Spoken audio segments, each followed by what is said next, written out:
Hello, good evening. Welcome to this small capsule of presentations of titled Government Stimulus of COVID-19, Heavy Lifting by PSU Banks. As we all know that Government of India had announced a package of stimulus of roughly 21 lakh crores, equivalent to 10% of the GDP. We have now the details of the package, and from the package we are very clear that in this entire package, the public sector banks have to play a major role if the package has to be implemented and the package should get the desired objective. In this small video, I will take you through these presentations, and this presentation will talk about some basic concepts and why I am saying that PSU bank have to do the heavy lifting. Now, before we go to the detail of the presentations, let us ask a question. Does India need government banks?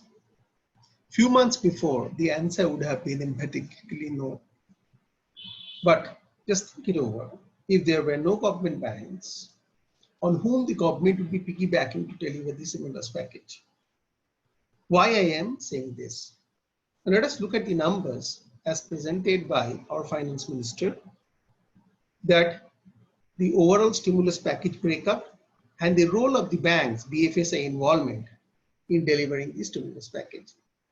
Now, when we talk about BFSI, we are talking about the sector comprising of banks, NBFCs, HFCs, mutual funds, SIDBI, NABARD, and MFIs.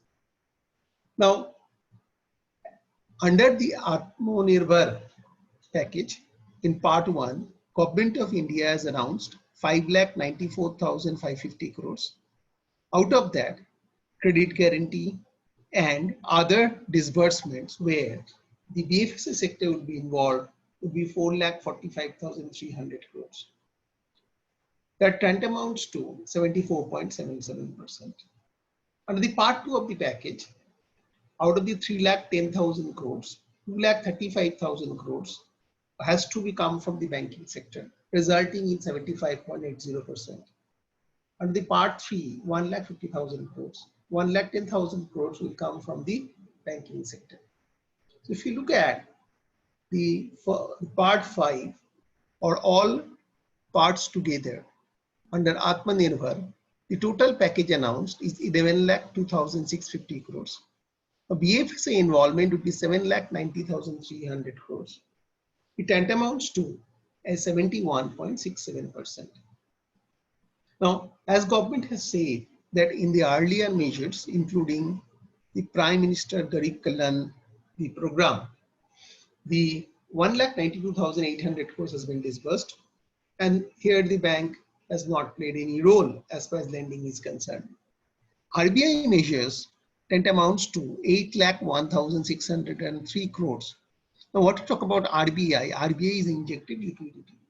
If RBI is injected liquidity, bank will get this money, and then bank will actually give this money to the borrowers.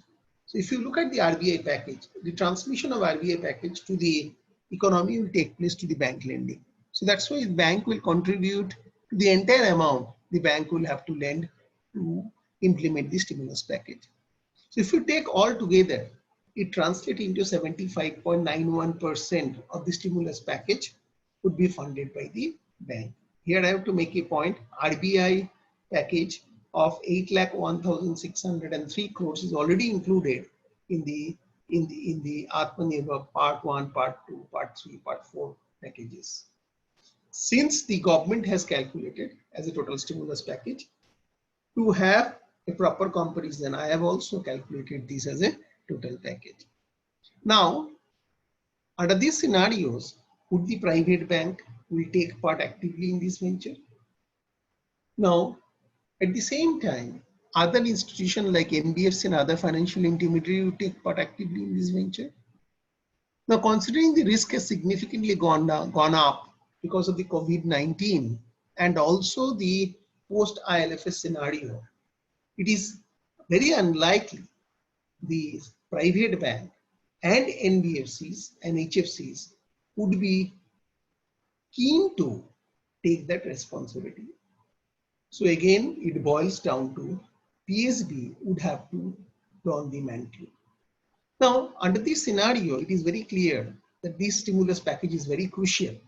If the stimulus package is not properly being done, then the economy can go into steep downward trend, and which can result in social unrest and other serious consequences.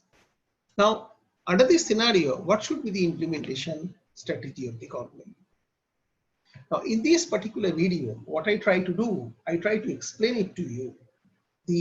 Under these videos, what I try to do, I try to explain it to you that in this entire stimulus package, the PSB would play a major role.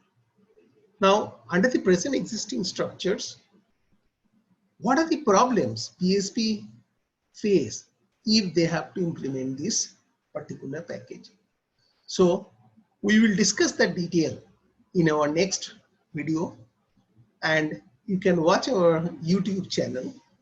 So in the YouTube channel, you will get all the latest development regarding the banking and financial services of India, and also other macroeconomic linkages between the banks, financial service sector, and the overall macroeconomy.